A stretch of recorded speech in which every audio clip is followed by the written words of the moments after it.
So, in the wake of WWE's recent creative changes, I know we're all sitting here getting pretty excited about what kind of wrestlers Triple H is going to push on Raw and SmackDown. Which wrestlers are going to enjoy the kind of opportunities that simply wouldn't existed under Vince McMahon's rule.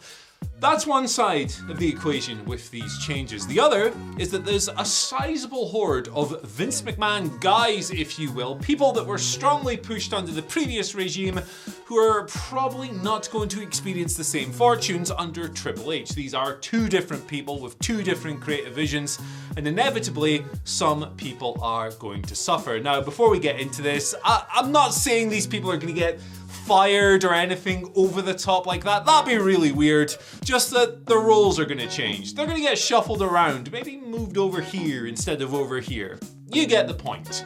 Anyway, I'm Andy for What Culture Wrestling, and here are 10 WWE wrestlers doomed without Vince McMahon. Number 10, Shane McMahon. Yeah, Shane McMahon pissed everybody off at the Royal Rumble, and yeah, Vince had apparently said that for as long as he was in charge, Shane was going to get another shot, but Vince is about as reliable as the British rail system. That man would absolutely have changed his mind. He would have absolutely gone back on all of that and probably booked Shane at WrestleMania 39. So I think that under Vince, the chances of Shane coming back were much higher than they are under Triple H and Stephanie. Now, Pro Wrestling Torch recently reported that Stephanie and Shane have an age-old sibling rift that isn't going to be reconciled anytime soon. So doesn't exactly sound like Shane's coming in while she is co-CEO. And on top of this, rumours of beef between Shane and Triple H, whether they're true or not, go back decades. So, for now, I think it's safe to say that this big sweaty boy is on ice. It's probably the best place for him, really. Number 9. VEER MAHAAN. Things weren't looking too rosy for VEER prior to Vince's departure from WWE anyway, because after the never-ending stream of vignettes, he had the feud with the Mysterios, but that kind of stopped without any proper resolution, and now he's not even on Raw, he's just fanning around over there on Main Event. So when you factor that into the equation, when you consider also that Indus Sher were kind of binned off after a couple of weeks by Triple H down in NXT as well, things aren't looking too rosy for VEER, I don't think. You know, maybe he possesses some skills that we haven't seen on TV yet, and maybe Triple H will see those and try and utilize them, but for now, I think the likeliest outcome is some kind of repackaging, maybe back down in NXT. Number 8, Charlotte Flair. Right, so the word doomed is definitely a little bit too far here. However, I think the Charlotte Flair is probably going to experience a change of circumstances. For the longest time, and quite cynically so, the women's division in WWE and whatever brand Charlotte has been on has been all about her. She has creeping up to her father's 16 world titles bit by bit. They always seem to go back to her. She's on top a lot. It's understandable. She's one of the bigger stars in the division. She's a cornerstone, of course, of this whole movement. And me personally, I'm a big fan of Charlotte. I think she carries herself extremely well. And even in 2022, great matches with Ronda Rousey and Naomi in particular. That was a SmackDown banger that doesn't get mentioned enough. However, Vince always had her at the center of this universe with everything else kind of in her orbit. I don't think that's going to be the case anymore. You'll still see Charlotte in a prominent position, challenging for titles, having the odd reign here and there, but it's not going to be quite as central as it was before. She's not going to be the be-all, end-all of whatever brand she's on. I don't think so anyway. What do you guys think? Let us know. Number 7. Von Wagner. So the latest reporting on NXT suggests that now that Triple H is the creative guy, NXT is going to be something of a hybrid between NXT 2.0, its current form, big gimmicks, inexperienced people with looks that Vince McMahon thinks are televisual, building them from scratch, yada yada yada, and the old black and gold days. Triple H is going to recruit from the indie scene once more and mix things up in NXT, which isn't necessarily great news for some of the prospects that have come onto NXT since the transition to 2.0. There are a lot of green people on the show, and that's understandable. They're doing it with like no experience. Von Wagner would fit that bill, and that's kind of why he's on this list. The guy's got a great look, incredible look. He's gigantic, he's got the muscles, all of that stuff.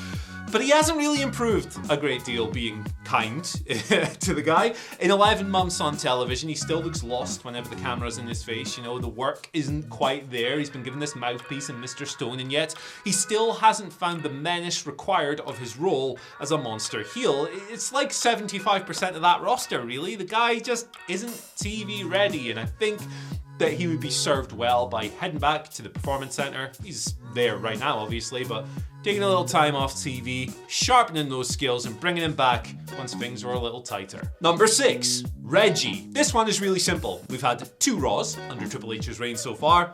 No 24/7 title stuff at all, not even mentioned. So this was a joke, obviously, the 24/7 title that really wore out its welcome, I don't know, about 3 years ago, before it was even launched. And Reggie's been a cornerstone at least of the past year or so. On top of that, he's a Vince project. Fightful Select reported a while back that Vince loves the guy and wanted to invest in him, and yeah, he's a very likable performer. I like the Cirque du Soleil influences that creep into his style. However, he doesn't exactly have a conventional wrestling background, and we've never really seen him have like a proper match, really, just some novelty bits and pieces here and there. If you dismantle this division, and that looks like a possibility, your Akira Tozawas, your R-Truths and Taminas and whoever else, they can go away and just be normal wrestlers again. Reggie is in a slightly more difficult situation, but again, send him to the Performance Center, sharpen up those fundamentals, give him that to complement the Cirque du Soleil, the flips and stuff that he does. You could have a pretty solid act on your hands, but for now, not looking great. Number 5, Ezekiel. I mean, the gimmick's just a bit rubbish.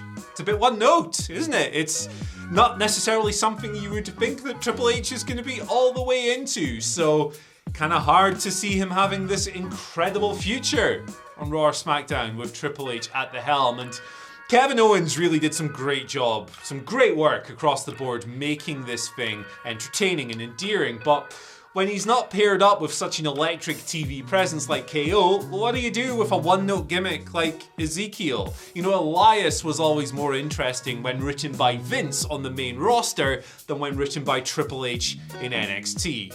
I think you're going to see the same thing with Ezekiel. Number 4, Theory. So Triple H was instrumental in bringing this guy to WWE from Evolve, and on top of that, he featured him in NXT. We had The Way, he was interacting with Johnny Gargano, Candice LeRae, and Dee Hartwell. It was all very entertaining. It was fun mid-card, just good stuff across the board. Times have changed since then, however, and I think in recent weeks we've seen Theory thrust into a spotlight he's not quite ready for.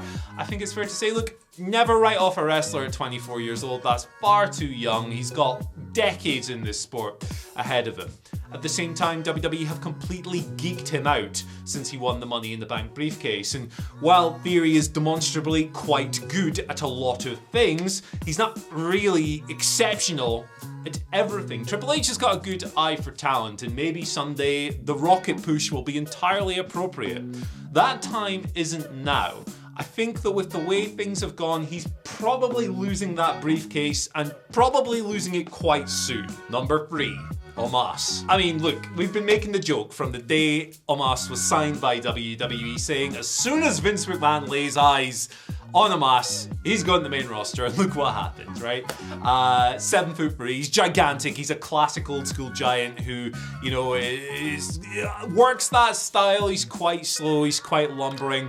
But he came up onto the main roster after something like 5 house show matches on the Largo loop in NXT, and obviously that was hindered by the pandemic, and there's not a lot that can be done there, but certainly overexposed with regards to what he can do in the ring. There was some good stuff with AJ, you know, Bobby Lashley tried very hard and all of that stuff, and MVP's a good mouthpiece for him, but at the same time, not exactly the kind of big man that Triple H has liked to push throughout his career, certainly not on NXT. You know, the days of the kind of big lumbering green giant, maybe there's a role for them in 2022, but it's never really come across.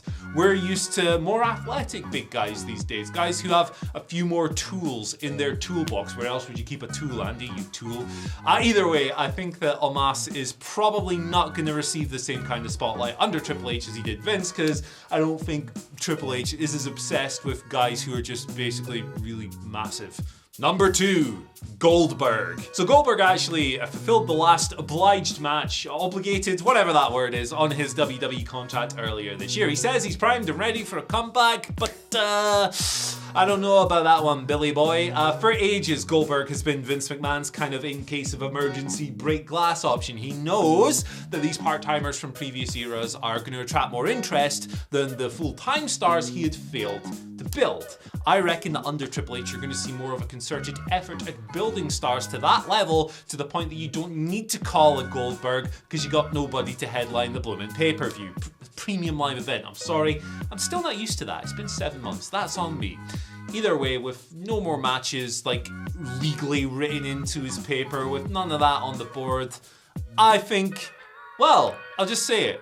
I don't think we're going to see Bill wrestle in WWE ever again. And look, I'm a Goldberg fan. I like Goldberg. His recent performances haven't been great, but I like the guy. It's just not a good fit for him right now. Not if you want to try and build new stars. And at number 1, Brock Lesnar. So yeah, again, doomed is probably a little bit too much. I think SummerSlam proved that Brock is still pretty excellent, and I'm a Brock mark. I love the guy. I think he brings a sense of spectacle that nobody else in the entire wrestling world has. That being said, under Vince McMahon's rule, he pretty much had WWE over a barrel. When it came to negotiations, he could just ask for whatever he wanted, and Vince would go, okay, pal, sign here. That is well known. His negotiating power is through the roof. Is that going to be the same now that Vince is no longer here and we've got Stephanie McMahon and we've got Nick Khan signing the checks, and we're in this era where Brock isn't quite the same draw he was, you know, a few years ago. He doesn't have quite the same impact on ratings and ticket sales and other consumer-driven metrics.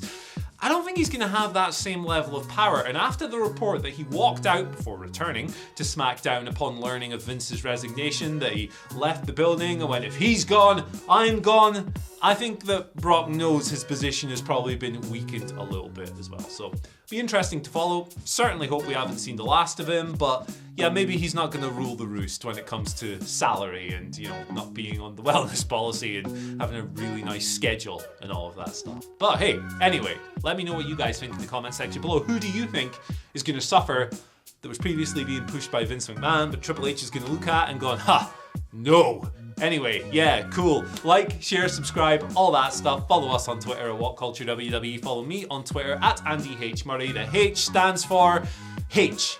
3 of them. It's going to be good, guys. I think it's going to be good. We'll see. Bye.